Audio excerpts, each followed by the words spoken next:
Hi, everyone. So as Dahi mentioned, I'm Luke Tully. I work in the air quality unit in the Department of Climate, Energy, and the Environment.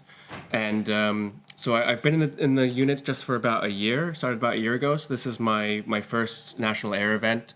So I'm really happy to be here, and it's great to see everyone in the room that is interested in this topic and it's kind of pushing for progress in this really important policy area. So today I'm just going to be talking about our Ireland's clean air strategy. So I'll talk a little bit about what's in the strategy. I'll talk about kind of the actions that we've taken since the strategy was published and kind of the progress that we've made over the last couple of years. And then I'll talk about the consultation that we're launching for an update to the strategy.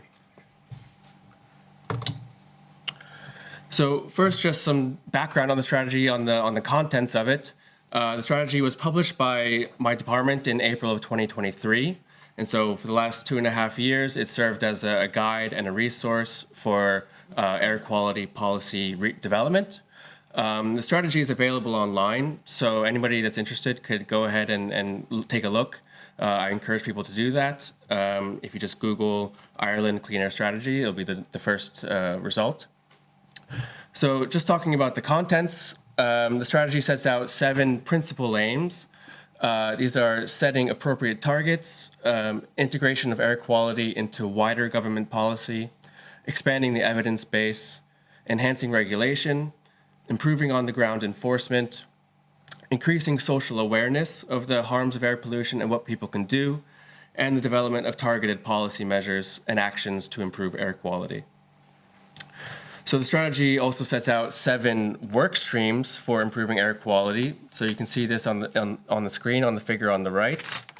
So these work streams are targeted policy measures, improving oversight and governance, policy development across departments and sectors, legislation, enforcement, monitoring, and communications.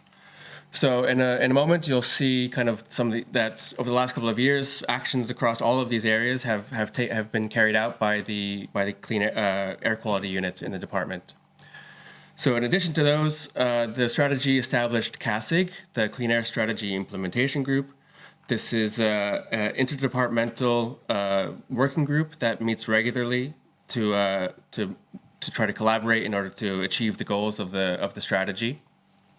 The strategy lays out very clearly in a detailed manner the relevant EU legislation that governs air quality issues in the EU, and as well as the pollutants of concern, like the main pollutants that are targeted by air policy. The strategy also set the ambitious goal of achieving the World Health Organization's health-based interim targets in 2026, 2030, and 2040. So it really kind of sets Ireland on the path to high ambition in the area of clean air. So I'll talk a little bit about kind of the actions that have been taken under the strategy. There's been a lot of progress has been made over the last couple of years. As I mentioned, I started in the unit about a year ago, so I really can't take credit for almost all of what I'm about to talk about. So a lot of you may already know Irene Cadigan. So she was the head of the air quality unit for a number of years. So a lot of what I'll be discussing in a second was a result of Irene and her team, Jane, Elaine, Jer, and Marie. So some of the actions that have been taken by the unit over the last couple of years. So the solid fuel regulations are now operational. So they set limits on the emissions level and the chemical composition of solid fuels used for home heating, which we've heard about a lot today. Following a stakeholder engagement and public consultation, a national air pollution control program was published, which again is available on the department website.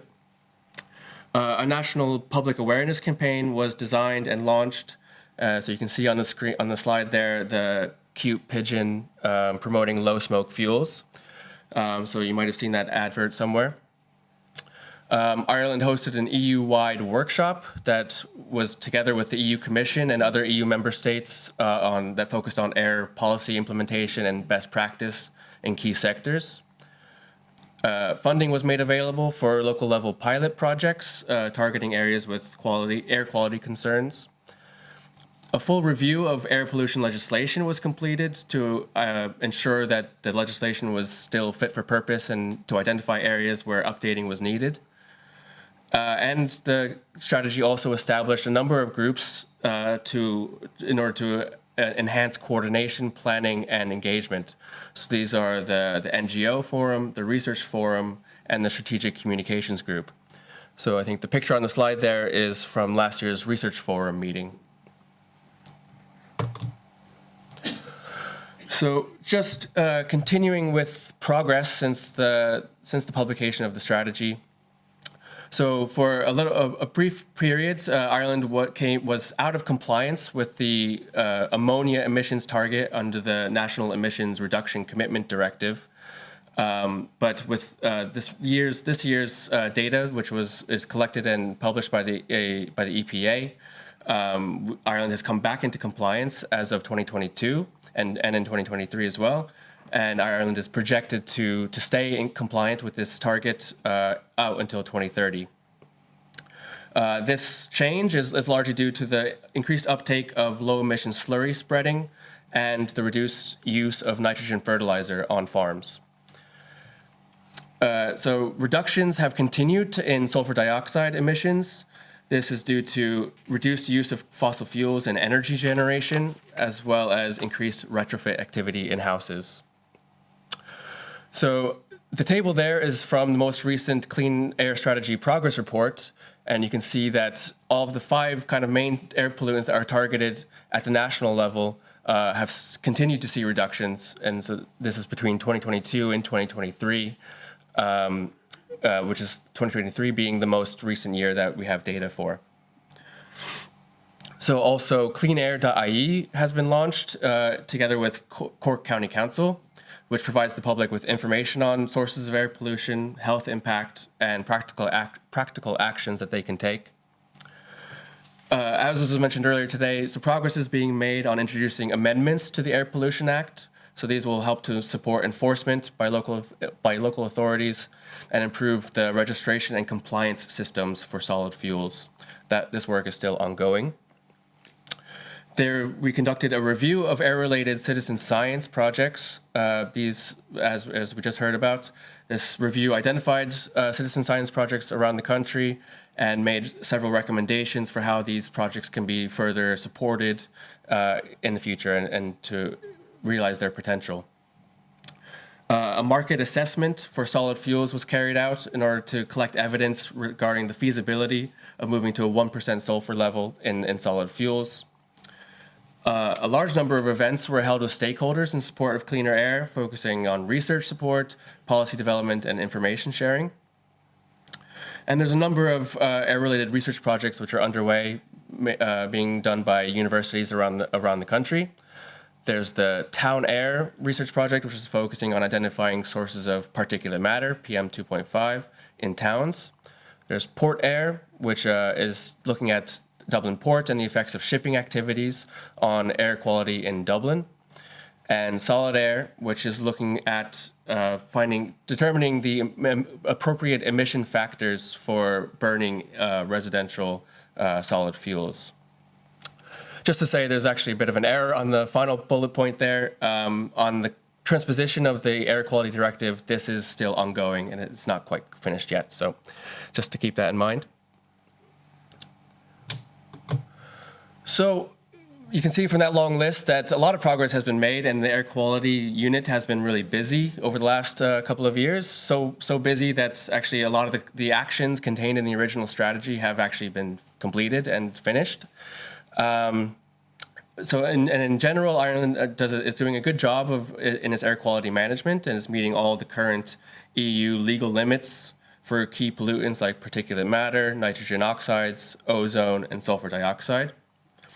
As we've heard about, the National Air Quality Monitoring Network has expanded from 29 stations in 2017 to 115 stations today, and it's available on airquality.ie, providing real-time data and forecasting that for the public to use. But so despite all of these, really important areas of progress, there are still concerning kind of localized issues, particularly in urban areas and towns. So as we've heard a few times today, at the local level, The main pollutants of concern are fine particulate matter, PM 2.5, which primarily comes from the solid burning of solid fuels, and nitrogen dioxide, which comes from vehicle emissions. So these pollutants tend to reach higher concentrations on cold, still days when there isn't much air movement to kind of disperse them. Another challenge is the new standards that are coming through from the EU. So the Air Quality in Ireland report from the EPA noted that it'll be challenging to meet the 2030 ambient air standards. And at the national level, as I mentioned, we've come back into compliance with the NEC directive's ammonia target, but we're still quite close to the legal limit at the moment. So it could, now that we've come back into compliance, it could lead to complacency. So we need to kind of maintain momentum and not become complacent with the ammonia emissions. And in addition, at the national level, although Ireland has maintained compliance with the volatile organic compound emission limit, we actually maintain our compliance through an inventory adjustment, which we apply for every year, and so and that adjustment isn't guaranteed going into the future, and so it's something that we need to be aware of and keep an eye on really in the years ahead. So given these challenges, and given that a lot of the actions, as I mentioned, in the strategy have already been completed, that's where people like you come in. So now we're looking to update the strategy. So it's been 2.5 years, and so now we're hoping to update the strategy to allow members of the public and interested stakeholders to have a say in how the strategy can evolve in line with changing needs and with and to create new actions in order to push forward our progress. So in the strategy, in the consultation itself, we have just a small number of quite broad guiding questions. So like, is the strategy doing what it should? Is it working well? What's not working well? And how could it work better? So we're happy to hear from all of you, and there's a few different ways that you can make a submission to the consultation. You can email us at airquality@dcee.gov.ie. There's an online survey, which I think we'll be able to circulate a link to the survey to attendees at this event afterward. So hopefully you can keep an eye out for that in your email inbox.